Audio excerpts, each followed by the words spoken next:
तो भारत से पंगा लेने वाले कनाडा ने कुछ ऐसे कदम उठाने शुरू कर दिए हैं जिससे यह बात जाहिर हो चुकी है कि कनाडा की भी नीच हरकतें बांग्लादेश से किसी भी मामले में पीछे नहीं है और भारत के खिलाफ उनके भेदभावपूर्ण रवैये ठीक उसी तरह देखने को मिल रहे हैं जिस तरीके से पिछले दिनों में बांग्लादेश में देखने को मिला था। क्योंकि खबर निकल कर आ रही है कि कनाडा का भारत के साथ चल रहे विवादों के बीच इन्होंने विदेशी स्टूडेंट और वर्कर्स के वीजा को लेकर एक बहुत बड़ा फैसला लिया है। दरअसल कनाडा में काफी सारे स्टूडेंट पढ़ने जाते हैं और साथ ही एक बड़ी मात्रा में इंडियन वर्कर्स भी वहां की कंपनियों में काम करने के लिए जाते हैं और कनाडा में जाने के लिए वीजा लेने की प्रक्रिया पहले से ही काफी धीमी थी। लेकिन स्टूडेंट्स के लिए एक डायरेक्ट वीजा स्ट्रीम प्रोग्राम चलाया जा रहा था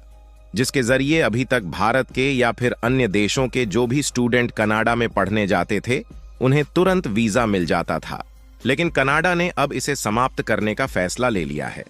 हालांकि कनाडा की तरफ से यह फैसला तो भारत के विरोध में लिया गया है, लेकिन उन्होंने यह फैसला लेकर कितनी बड़ी गलती कर दी है इसका अंदाजा आपको इस वीडियो में लगने वाला है।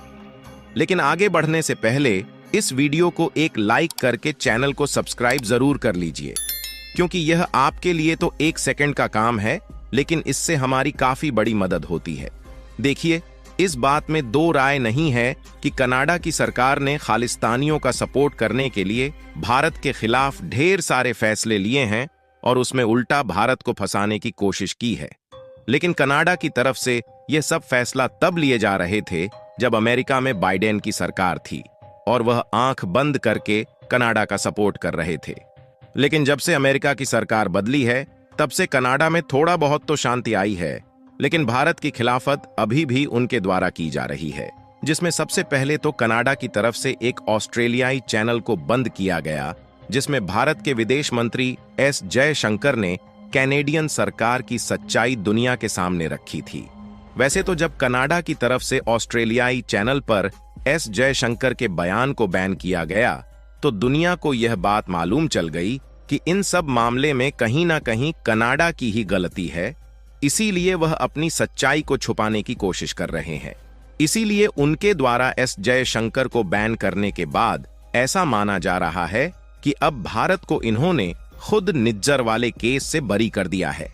हालांकि यहां तक तो ठीक है कि कनाडा ने अपनी सच्चाई छुपाने के लिए ऐसे बेवकूफी भरे कदम उठाए, लेकिन इसके अलावा जो चौंकाने वाली खबर है वह यह है कि कनाडा ने अचानक से स्टूडेंट के लिए फास्ट ट्रैक वीजा के नियम को पूरी तरीके से खत्म कर दिया है, जिसका सीधा इम्पैक्ट भारत के उन स्टूडेंट पर पड़ने वाला है जो कि कनाडा में पढ़ने के लिए जाते थे। सबसे पहले आप कनाडा की लोकेशन को देखिए। यहाँ पर मौजूद है कनाडा, जो कि जस्ट अमेरिका की सीमा से सटा हुआ है, और कनाडा के पूर्वी दक्षिणी एरिया में यहाँ पर मौजूद है हमारा प्यारा भारत।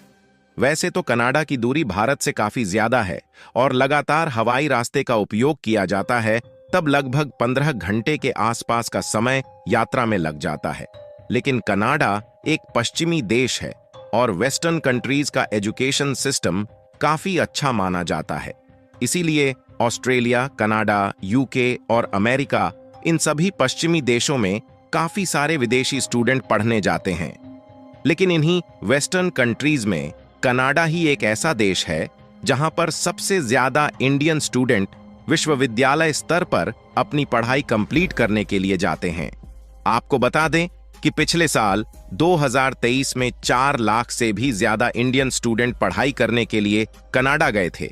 और कनाडा जाने वाले इंडियन स्टूडेंट की संख्या हर साल बढ़ती ही जा रही है, क्योंकि इंडियन स्टूडेंट का मानना है कि वहां का एजुकेशन सिस्टम और पढ़ाई के लिए एनवायरनमेंट काफी अच्छा है। और जब इंडियन स्टूडेंट कनाडा में पढ़ाई करने के लिए जाते हैं तो न सिर्फ वहां के कॉलेज की फीस जमा करते हैं, बल्कि उसके साथ साथ वहां पर रहने के लिए हॉस्टल का खर्चा और बाकी के एजुकेशन मटेरियल और ट्यूशन फीस के साथ साथ खाने पीने के लिए स्टूडेंट के द्वारा काफी ज्यादा खर्च किया जाता है। यहां तक कि रोजमर्रा में उपयोग होने वाले कपड़े और बाकी के सामान खरीदने के लिए भी एक बहुत बड़ा खर्च बैठता है और स्टूडेंट द्वारा जितना भी खर्च होता है उससे कनाडा की मोटी मोटी कमाई होती है। फिलहाल कनाडा में जब भारत के स्टूडेंट पढ़ाई करने जाते हैं तो उन्हें वीजा लेना पड़ता है और पहले के समय में कनाडा में जो वीजा लेने की प्रक्रिया थी वह काफी धीमी थी, इसलिए कभी कभी इस प्रक्रिया में सालों का समय लग जाता था, जिससे जो स्टूडेंट अपनी आगे की पढ़ाई कनाडा में करना चाहते थे उनका 1-2 साल ड्रॉप हो जाता था। इसी के सॉल्यूशन के लिए कनाडा ने साल 2018 में स्टूडेंट के लिए एक फास्ट ट्रैक SDS यानी कि स्टूडेंट डायरेक्ट स्ट्रीम नाम की नई वीजा स्कीम निकाल दिया, जिसमें छात्रों को डायरेक्टली वीजा दे दिया जाता था। ऐसा इसलिए किया जाता था ताकि उनके देश में ज्यादा इंडियन स्टूडेंट पढ़ने जाए और उनकी इनकम और भी ज्यादा बढ़ सके।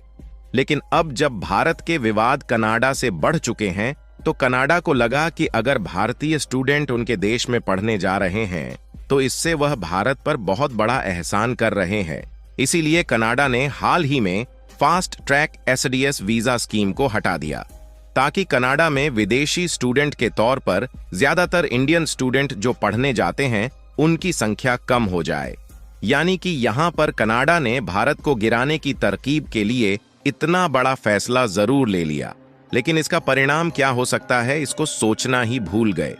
क्योंकि पिछले साल का डेटा तो नहीं मौजूद, लेकिन अगर साल 2022 के डेटा को देखें तो इंडियन स्टूडेंट द्वारा कनाडा की इकोनॉमी में जो कंट्रीब्यूशन है वह लगभग $30 अरब है। यानी कहने का मतलब यह है कि जैसे ही इंडियन स्टूडेंट का कनाडा जाना बंद हुआ वैसे ही कनाडा की इकोनॉमी डगमगाने लगेगी। और एक्सपर्ट का यह मानना है कि कनाडा का बिलियंस ऑफ डॉलर में नुकसान होगा, जिसे कनाडा के द्वारा कंट्रोल कर पाना इम्पॉसिबल हो जाएगा। क्योंकि कनाडा में जिन देशों के स्टूडेंट पढ़ने जाते हैं उसमें केवल भारत ही नहीं है, बल्कि भारत के साथ साथ लगभग 14 अन्य देश भी हैं। लेकिन भारत के मुकाबले उन देशों से आने वाले स्टूडेंट की संख्या बहुत ही कम है, जिसमें ब्राजील और चीन जैसे कुछ देश के स्टूडेंट कनाडा जाते हैं। वैसे तो यह बात हो गई इंडियन और बाकी के इंटरनेशनल छात्रों से कनाडा की होने वाली सीधी कमाई, लेकिन जो छात्र कनाडा में पढ़ाई करते हैं इस बात के चांसेस ज्यादा रहते हैं कि वह लोग कनाडा की ही अच्छी कंपनियों में काम करने के लिए एज अ वर्कर सिलेक्ट कर लिए जाते हैं। और आपको जानकर हैरानी होगी कि आज के समय में कनाडा में 28,75,000 से भी अधिक भारतीय वर्कर कनाडा की इंडस्ट्रीज और कंपनियों में काम कर रहे हैं। यानी कि कनाडा के इस कदम से जो नुकसान है वह सिर्फ भारतीय वर्कर्स और छात्रों तक ही सीमित नहीं है, बल्कि इसका प्रभाव अलग अलग इंडस्ट्री पर भी देखने को मिल रहा है।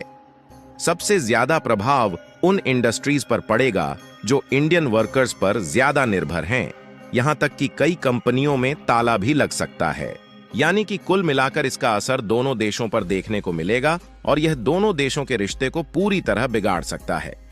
फिलहाल कनाडा ने तो यह डिसीजन ले लिया है, लेकिन अब देखना यह होगा कि इसके बाद भारत कौन सा कदम आगे बढ़ाता है। बाकी आप लोगों का इसके बारे में क्या सोचना है, अपनी राय कमेंट में जरूर बताएं और इस वीडियो को एक लाइक करके अपने मित्रों तक शेयर जरूर करें ताकि उन्हें भी जानकारी मिल सके।